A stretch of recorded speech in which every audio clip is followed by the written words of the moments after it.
En el día de hoy quisiera, antes de que comencemos a orar, hablarles acerca de un tema en el cual estuvimos reflexionando en el día de ayer y creo que nos va a dar realmente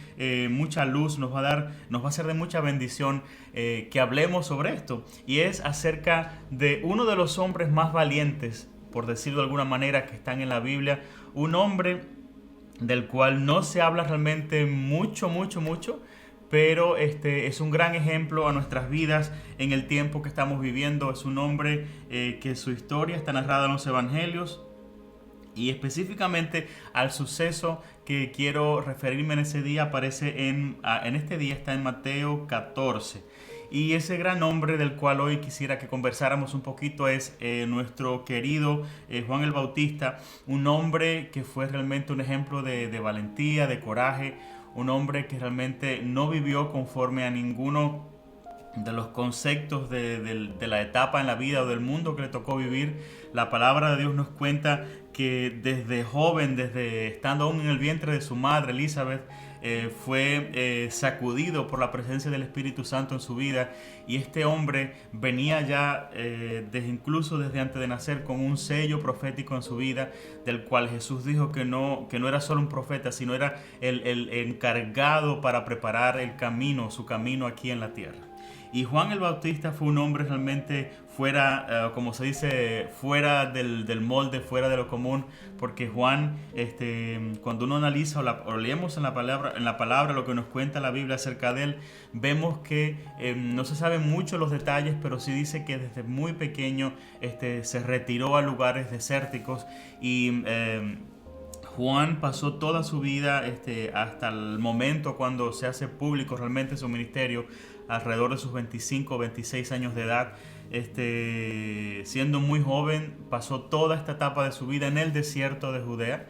un desierto árido, un desierto escabroso, un desierto lleno de peligros, pero allí vivió él toda esta etapa y nos cuenta la palabra de que Juan, su dieta eran simplemente insectos y miel silvestre. Era lo que comía este hombre, que no usaba vestiduras elegantes, sino que se vestía con piel de camello, que seguramente él mismo elaboraba.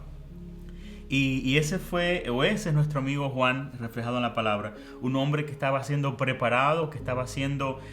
formado en el desierto. Nada de ser formado dentro de la costumbre, de lo que todos hacían, sino que Dios desde muy niño lo apartó para un propósito específico y un propósito divino que tenía con este hombre. Sabemos que Juan el Bautista representa este primer profeta después de los 400 años que hubo de silencio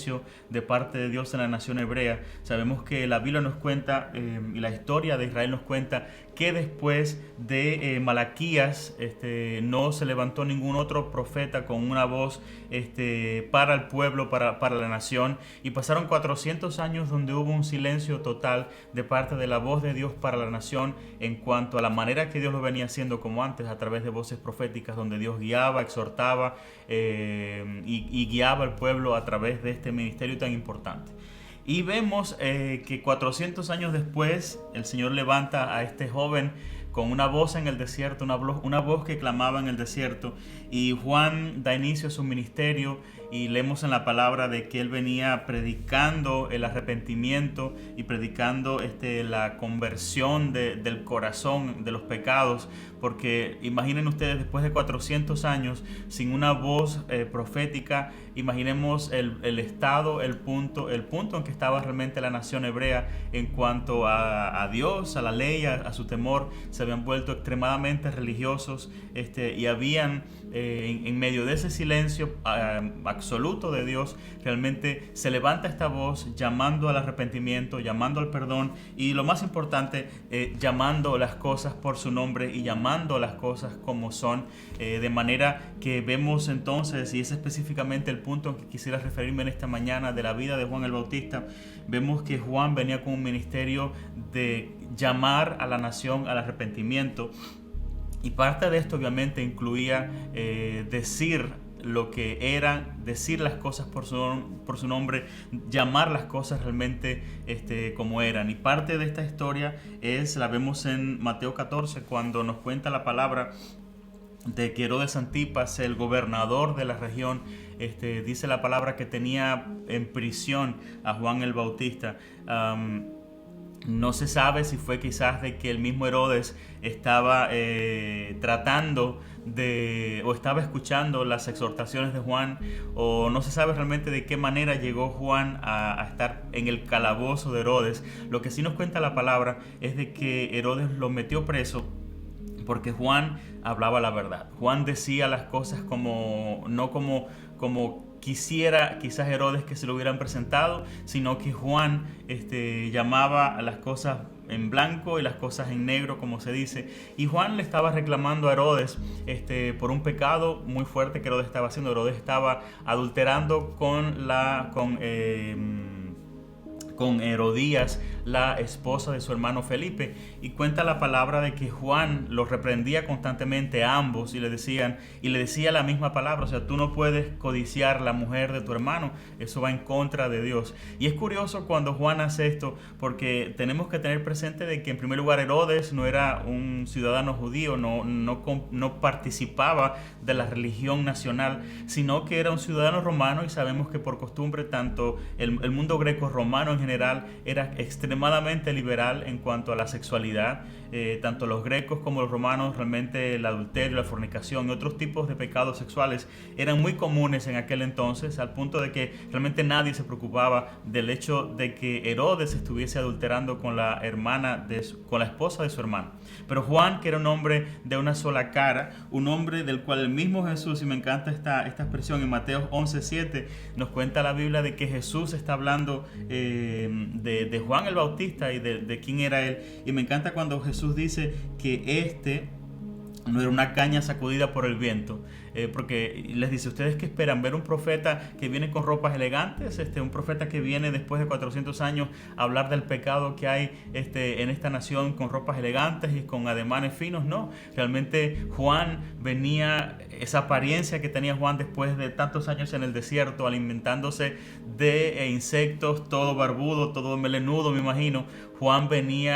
parecería prácticamente un ermitaño, y él venía con un mensaje muy fuerte, un mensaje de arrepentimiento del pecado, y ese mensaje no podemos nunca pensar de que fue realmente un mensaje agradable al oído, porque la verdad es que para que exista este arrepentimiento del pecado tiene que haber reprensión, tiene que haber exhortación y tiene que haber todo esto. Y cuenta la historia entonces de que esta señora Agripina, Herodías, perdón, no soportaba a Juan, lo odiaba con todas sus vísceras, y Herodes, yo pienso que veía en Juan como un trofeo que él tenía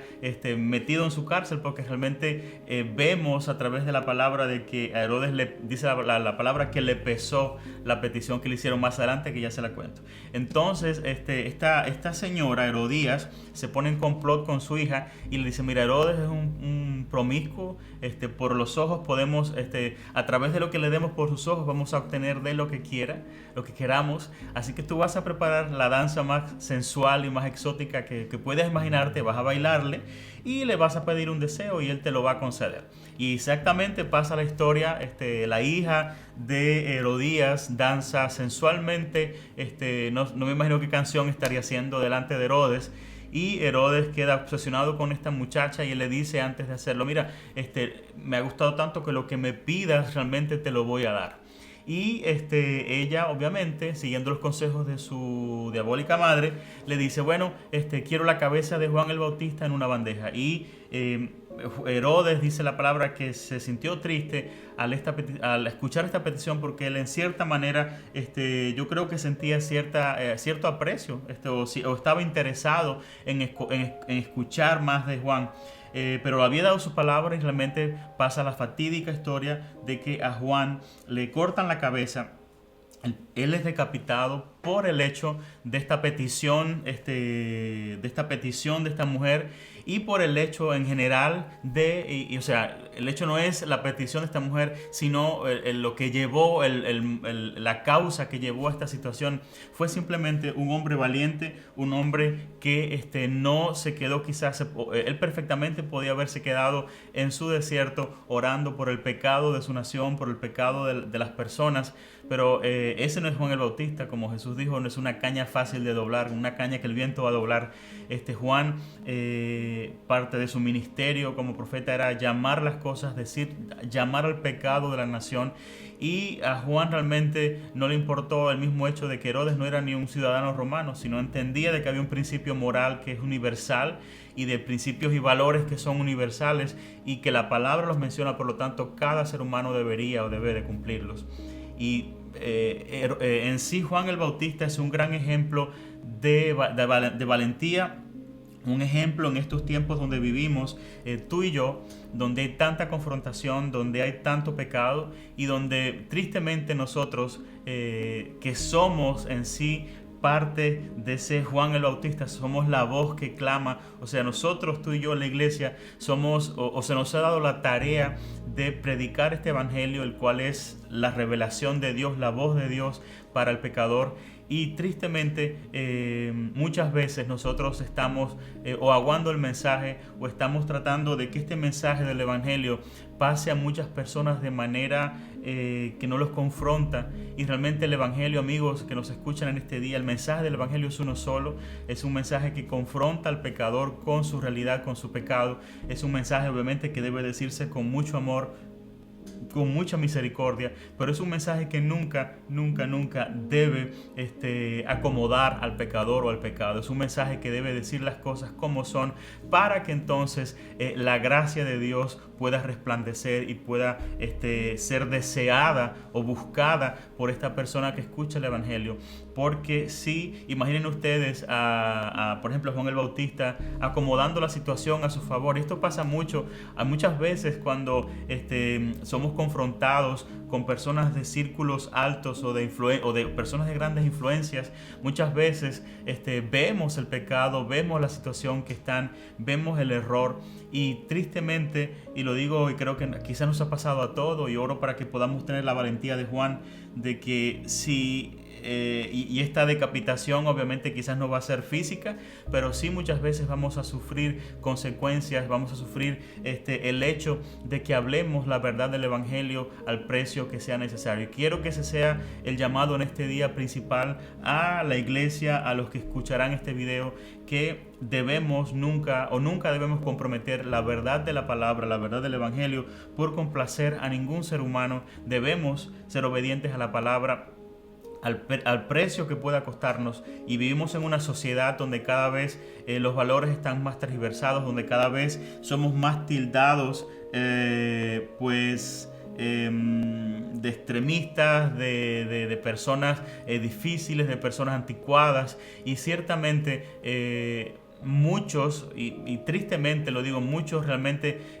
hay veces que estamos predicando un evangelio, un mensaje que deja cómodo a todo el mundo, que nos hace sentir cool con toda la gente, y esto no significa de que debemos de ser ermitaños y de que debemos respetar a las personas. No, absolutamente no. El mensaje, sobre todo el mensaje del evangelio, es un mensaje del amor de Dios a la humanidad, pero el amor de Dios confronta al pecador con su pecado.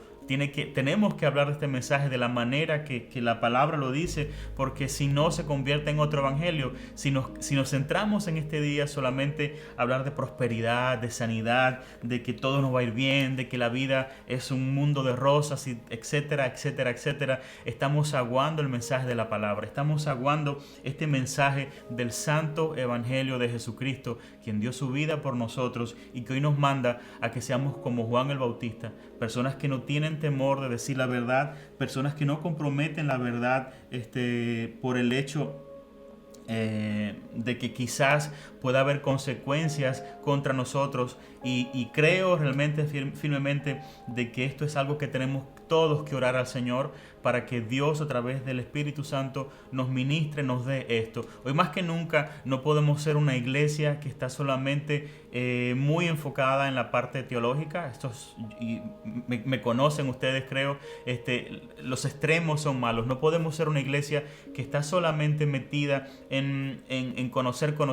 teológicamente. Realmente el pueblo perece por falta de conocimiento, pero tenemos que ser una iglesia que entiende el gran regalo que nos dio Jesús cuando dijo que nos era conveniente que Él se fuera para que pudiese venir el Espíritu Santo. Y estamos en una dispensación en estos tiempos del Espíritu Santo de Dios, donde la iglesia más que nunca necesita esa fuerza, esa arma, ese avivamiento del Espíritu de Dios en nuestras vidas. Y ojo, avivamiento no significa desorden, no significa descontrol, no significa andar en cosas locas. Avivamiento significa que Dios está realmente obrando, que el Espíritu Santo está realmente tomando el control en nuestras vidas, y que ese don que Dios ha dado en cada ser humano, ese don que el Espíritu Santo ha puesto en tu vida y en mi vida, está siendo avivado por Él mismo, por una devoción en su presencia, por buscarle, por orar, por meternos en tiempos de intimidad con Dios, con el Espíritu Santo. Y creo que esto es hermoso, creo que esto es importante que lo hablemos en estos tiempos, en esta mañana de oración que estamos aquí. Es muy, pero muy importante que seamos cristianos, en primer lugar, que vivimos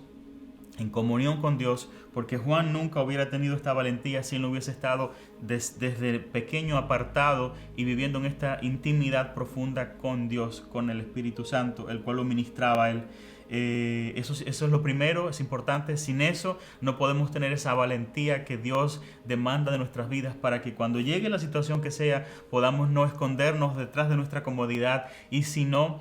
salir de nuestra comodidad y con amor hablar a las personas la verdad del Evangelio. Muchas veces y oro para que no sea nuestro caso. Muchas veces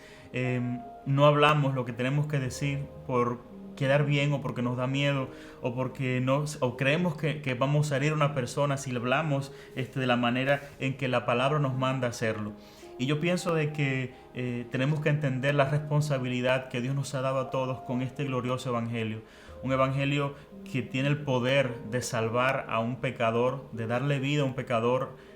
a través del mensaje que le encierra, el mensaje de Jesucristo. Y es un mensaje, amigos, que sí o sí va a confrontar con el pecado. Si tú quieres saber la manera más fácil de saber si tu mensaje del evangelio es bíblico o no, simplemente predícalo. Y si todos terminan felices y contentos, lamento decirte de que tu mensaje realmente no ha surtido el efecto que tiene que surgir, porque el mensaje del evangelio incomoda. El mensaje del evangelio de Jesucristo te crea como picazón en tu cuerpo cuando lo escuchas, como picor, porque hay algo que no me gusta, hay algo que me está confrontando con mi carne, con mi carnalidad, con mi yo. Es un mensaje que se mete hasta lo profundo del alma del pecador, de ti, de mí, de cualquier persona. Y es un mensaje que nos confronta con la verdad. Y el evangelio, la palabra, es la verdad. No es una verdad a media, no es una verdad a término medio, es la verdad absoluta de Dios para la humanidad. Termino entonces en esta mañana que seamos valientes, que podamos ser como Juan, personas que dicen la verdad en el momento que hace falta, y no personas que nos escondemos o nos escudamos tras la comodidad, porque Juan perfectamente podía simplemente haber dicho, ok, bueno, sí, yo voy a orar por Herodes para que el Señor tenga misericordia de él y entienda que está pecando. No, Juan levantó su voz, y Juan hacía verbalmente lo que tenía que decir. Cuenta la tradición hebrea de que, la tradición de la iglesia cuenta que esta señora Herodías, cuando le llevan la cabeza de Juan, cuentan de que ella tomó la cabeza y cortó la lengua de Juan el Bautista y la pegó en la pared con un gran alfiler, para decir: nunca más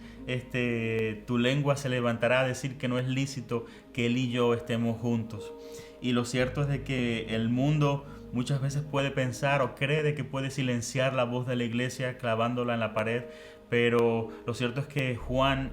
había ya dicho el mensaje, y después de Juan llegó uno, nuestro Señor Jesús, el cual realmente